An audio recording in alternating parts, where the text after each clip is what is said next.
सभी को मेरी ओर से नमस्ते। मैं हूं पटेल अंजलि और आज हम पढ़ेंगे कक्षा 9 में हिंदी विषय, जिसमें इकाई 18 अंधेरी नगरी, जिसका आज पार्ट 3 हम पढ़ेंगे। तो सबसे पहले हम पार्ट 1 और पार्ट 2 की कुछ बातें कर लेते हैं कि पार्ट 1 में गोवर्धन दास और नारायण दास, जो गुरुजी और एक महंत यानी कि गुरु के दो चेले होते हैं, वह अंधेरी नगरी में आए हुए हैं और उन्होंने हर चीज का मोल देखा तो टके सेर भाजी और टके सेर खाजा, यानी कि सबसे काफी सस्ता दाम था हर एक चीज का।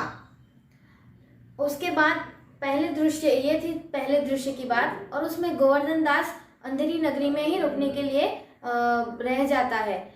और उसके बाद का दूसरा दृश्य है, उसके अंदर है कि राजा के सामने फरियादी आता है और फरियादी क्या कहता है कि उसकी बकरी दीवार के नीचे आकर दबकर मर गई, और इसका दोष वह किसको देता है कि कल्लू बनिया कारीगर को देता है, कारीगर चुनने वाले को देता है, चुनने वाला कसाई को देता है और कसाई कोतवाल को देता है।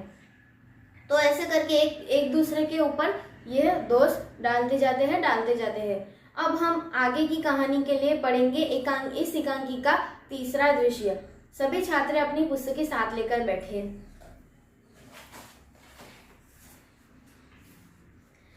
तीसरे दृश्य में है, गोवर्धन दास बैठा मिठाई खा रहा है।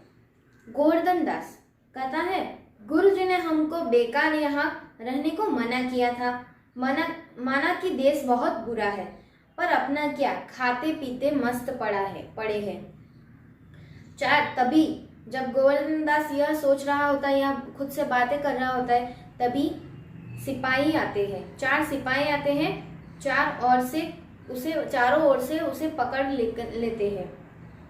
सिपाही, चल बे चल, मिठाई खाकर खूब मोटा हो गया है, आज मजा मिलेगा। तो गोवर्धन दास घबरा कर कहता है, अरे यह आफत कहाँ से आई? अरे भाई, मैंने तुम्हारा क्या बिगाड़ा है जो मुझे पकड़ते हो? जब गोवर्धन दास खुद से यह बातें कर रहा होता है, तभी सिपाही आते हैं और उसे चारों ओर से पकड़ लेते हैं। तभी गोवर्धन दास घबरा जाता है और उन्हें पूछने लगता है कि अरे भाई, मैंने क्या किया है, मुझे क्यों पकड़ रहे हो? सिपाही कहता है, बात यह है कि कल कोतवाल को फांसी का हुक्म हुआ था। जब उसे फांसी देने के लिए ले गए तो फांसी का फंदा बड़ा निकला, क्योंकि कोतवाल साहब दुबले पतले हैं। हम लोगों ने महाराज से अर्ज की। इसी पर हुक्म हुआ कि किसी मोटे आदमी को फांसी दे दो, क्योंकि बकरी मरने के अपराध में किसी ना किसी को तो सजा जरूरी होनी है, नहीं तो न्याय नहीं होगा।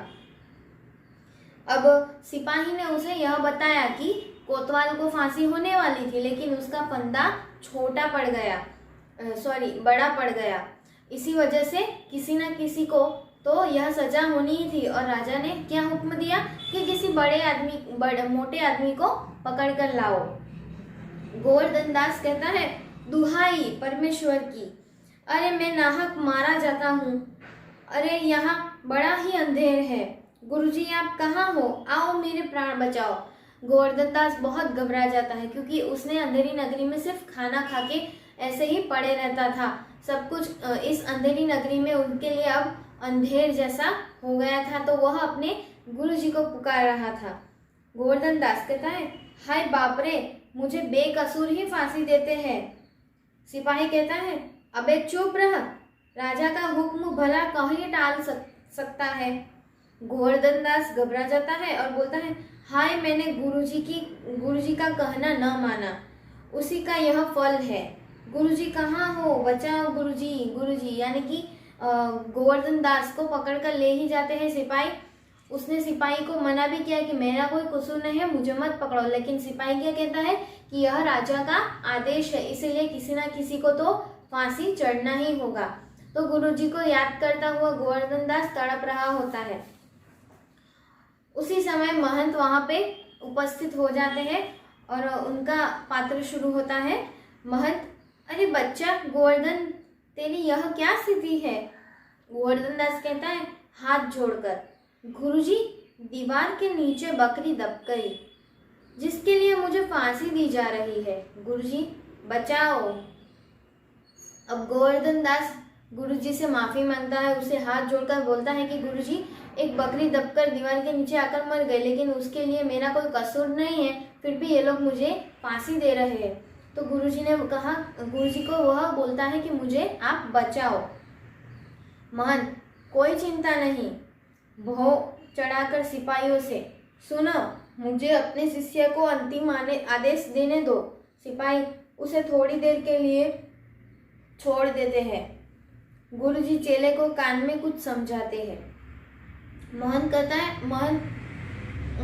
है गोवर्धन दास को कि कोई चिंता मत करो, हम अभी कुछ रास्ता निकालते हैं। वह जाकर गोवर्धन दास के कान में जाकर कुछ कहता है। तभी महंत कहता है, नहीं बच्चा, हम बूढ़े हैं, हमको चढ़ने दे। इसी प्रकार दोनों बहस करते हैं, यानी कि दोनों ही एक दूसरे के लिए बोलते हैं कि नहीं मैं चढ़ूंगा फांसी, और गुरुजी भी बोलते हैं कि नहीं मैं चढ़ूंगा फांसी। यह देखकर सिपाही सोच में पड़ जाते हैं कि यह दोनों ऐसी बहस क्यों कर रहे हैं। सिपाही परस्पर चकित हो जाते हैं। राजा, मंत्री और कोतवाल भी आते हैं। राजा और मंत्री और कोतवाल तीनों ही वहां पर उपस्थित हो जाते हैं। राजा कहता, यह क्या गोलमाल है? सिपाही कहता है, महाराज, चेला कहता है मैं फांसी चढ़ूंगा, गुरु कहता है मैं चढ़ूंगा, कुछ मालूम नहीं पड़ता कि क्या बात है। राजा कहता है गुरु से, बाबा जी बोले आप फांसी क्यों चढ़ना चाहते हैं? महंत कहता है, राजा, इस समय ऐसी शुभ घड़ी में जो मरा सीधा स्वर्ग जाएगा। ये महंत की अपनी युक्ति है गोवर्धन दास को बचाने के लिए, क्योंकि अंधेरी नगरी में सब यहाँ पर अंधेर ही है। जब राजा ही ऐसा न्याय कर सकता है तो फिर राजा का ही तरीका राजा पर आसमानी का महंत का ये महंत की युक्ति है। इसीलिए वह कहता है कि यह शुभ मुहूर्त है, शुभ घड़ी है कि इस समय पे जो भी फांसी चढ़ेगा उसे स्वर्ग की प्राप्ति होगी। मंत्री कहता है, तब तो हम ही फांसी चढ़ेंगे। गोवर्धन दास कहता है, नहीं, हमको हुक्म हुआ है। कोतवाल कहता है, हम लटकेंगे, हमारे कारण से तो दीवार गिरी। राजा कहता है, चुप रहो सब लोग, राजा के जीते जी कौन स्वर्ग जा सकता है, तो हमको फांसी पे चढ़ाओ, जल्दी करो। राजा को नौकर लोग फांसी पर लटका देते हैं और पर्दा गिर जाता है। यानी कि इस इकाई में यह समझाया जाता है कि अंतिम समय में महंत ने की युक्ति गोवर्धन दास को बचाने के लिए काम कर गई और गोवर्धन दास को भी शिक्षा मिल गई और राजा को फांसी पर अंत में लटका दिया जाता है और उन्हें फिर इस एकांकी यानी इस नाट्य का पर्दा गिर जाता है। यानी कि यह एकांकी में 3 दृश्यों में इस एकांकी को बांटा गया था। भारतेंदु हरिश्चंद्र जी ने इस एकांकी के द्वारा हमें समझाया गया है कि जिस राज्य का राजा ही न्याय करना न जानता हो वहाँ पे रहना उचित नहीं है। उस प्रजा का कभी भी कल्याण नहीं हो सकता। तो छात्रों, इससे इकाई से जुड़े कुछ प्रश्न हैं जिसको मैंने मूल्यांकन कसौटी के तौर पे लिया है। तो आप सभी को उस मूल्यांकन पत्रक के प्रश्नों को लिखने से पहले इस इकाई को अच्छे से पढ़ लेना है, इसको याद कर लेना है और उसके बाद अपने आप इस प्रश्नों के उत्तर आपको अपनी कॉपी में लिखने हैं। आपको मैं अभी यह प्रश्न लिखाती हूँ, आप सभी इस प्रश्नों को लिख सकते हैं या तो इसका स्क्रीनशॉट भी ले सकते हैं। तो आप सभी अपनी कॉपी लेकर बैठे।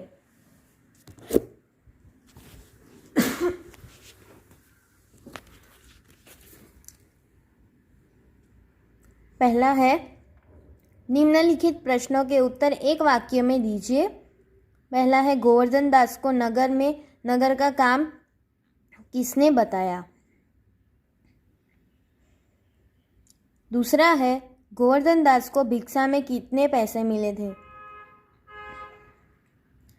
तीसरा है, अंधेरी नगरी में भाजी और खाजा किस भाव से मिलता है? निम्नलिखित प्रश्नों के 2-3 वाक्य में उत्तर दीजिए। पहला है, राजा फांसी चढ़ने को क्यों तैयार हो गया? दूसरा है, गठरिये ने कसाई को बड़ी भेड़ देने का क्या कारण बताया? तीसरा है, गोवर्धन दास को अंधेरी नगरी में अंधेर कब दिखाई दिया? उसके बाद है, निम्नलिखित प्रश्नों के 5-6 वाक्यों में उत्तर दीजिए। पहला है, गोवर्धन दास ने खुश होकर अंधेरी नगरी में ही रहने का फैसला किया। फैसला क्यों किया? दूसरा है, गोवर्धन दास की जान बचाने के लिए महंत सफल कैसे हो गए? तीसरा है, पाठ को अंधेरी नगरी शीर्षक क्यों दिया गया है? उसके बाद निम्नलिखित विधान सही है या गलत यह बताइए। पहला, मिठाई खाकर नारायण दास अलमस्त बन गया था। दूसरा, सीधा स्वर्ग जाने का वह शुभ मुहूर्त था। तीसरा, अंधेरी नगरी में महंत को 2 शिष्यों के साथ आए। इसके बाद निम्नलिखित पर्यायवाची शब्द लिखिए। पहला है कसूर, दूसरा है मूर्ख और तीसरा है दशा। उसके बाद निम्नलिखित शब्दों के विरोधी शब्द लिखिए। पहला है उचित, दूसरा है मोटा और तीसरा है आनंद। तो छात्रों, इसी के साथ यह वीडियो यहीं पे ख़त्म होती है। इसके बाद हम दूसरी नई वीडियो में नई इकाई या नई कविता के साथ मिलेंगे। तब तक के लिए आप सबको मेरा नमस्ते।